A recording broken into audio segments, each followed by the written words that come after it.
রমজান মাস উৎসবের মাস, কিন্তু এটা ইফতারের উৎসব নয়, ঈদের কেনাকাটার উৎসব নয়, বরং প্রাথমিকভাবে এটা ইবাদতের উৎসবের মাস। রাসূল সাল্লাল্লাহু আলাইহি ওয়াসাল্লাম রমজান মাসের রাতগুলোকে, বিশেষ করে শেষ 10 রাত্রিগুলোকে ইবাদত দিয়ে জাগিয়ে তুলতেন। আমরা সবাই এই মাসে কম বেশি যার যতটুকু সামর্থ্য বিভিন্ন ধরনের ইবাদত করে থাকি। আমরা বাকিটা বছর যতটুকু ইবাদত করতে পারি, রমজান মাসে আমাদের সবসময় চেষ্টা থাকে তার চেয়ে একটু বেশি ইবাদত করার।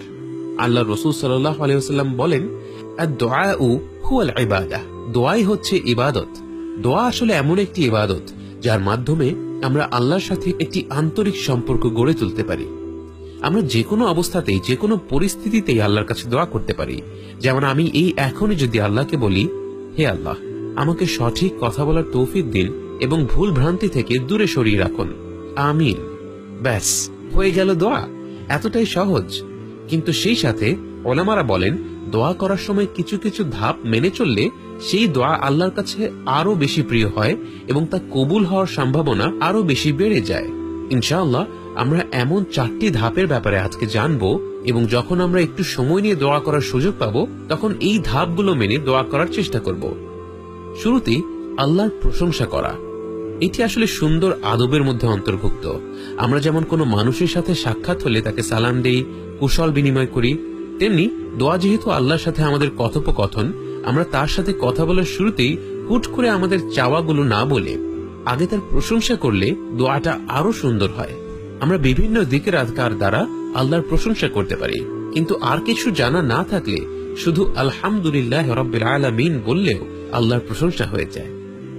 2 নম্বর, এরপরেই আল্লাহর রাসূল সাল্লাল্লাহু আলাইহি ওয়াসাল্লামের উপর সালাওয়াত বা দরুদ পাঠ করা। নবীজি সাল্লাল্লাহু আলাইহি ওয়াসাল্লামের উপর দরুদ পাঠ করাও আসলে একটি আদবের বিষয়। কারণ আজকে আমরা দোয়া করতে পারছি কারণ তিনি, আল্লাহর অশেষ রহমতে, আমাদেরকে এই দ্বীনের শিক্ষা দিয়েছেন। তার উপর দুরুদ হচ্ছে এমন একটি দোয়া যা সবসময় কবুল হয়।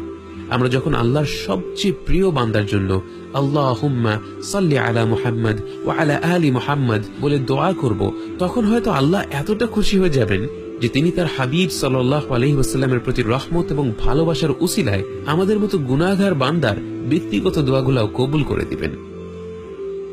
তৃতীয়ত, দোয়া করতে হবে মন দিয়ে।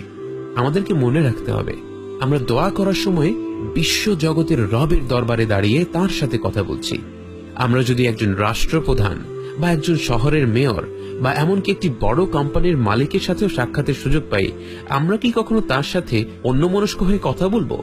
তাহলে অবশ্যই আল্লাহর সাথে কথা বলার সময় আমাদেরকে মন দিয়ে আন্তরিকতার সাথে দোয়া করতে হবে। আমাদের উপলব্ধি করতে হবে যে প্রয়োজনটা হচ্ছে আমাদেরই, এবং আমাদের সমস্যাগুলো যত জটিলই হোক না কেন, আল্লাহর কাছে এর সব সমাধান আছে।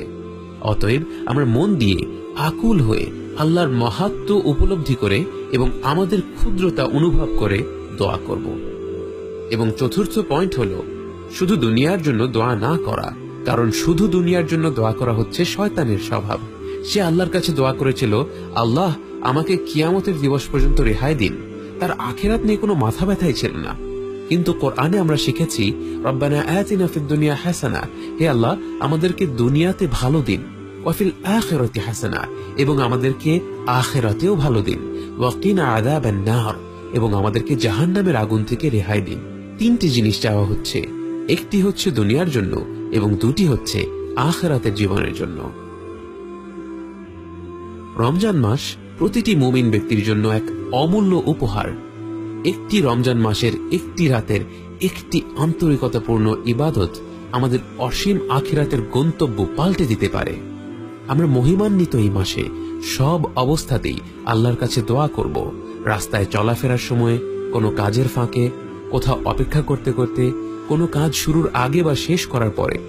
কিন্তু বিশেষ করে আমরা যখন ব্যক্তিগত কিছু সময় পাবো, নির্জন কোনো কোণে বসে আমরা যেন এই উপদেশগুলো মেনে ধীরস্থিরভাবে আন্তরিকতার সাথে আল্লাহর কাছে আমাদের সব চাওয়া পাওয়াগুলো তুলে ধরি। আল্লাহ আমাদের সকলকে সুন্দরভাবে দোয়া করার তৌফিক দান করুন, আমিন।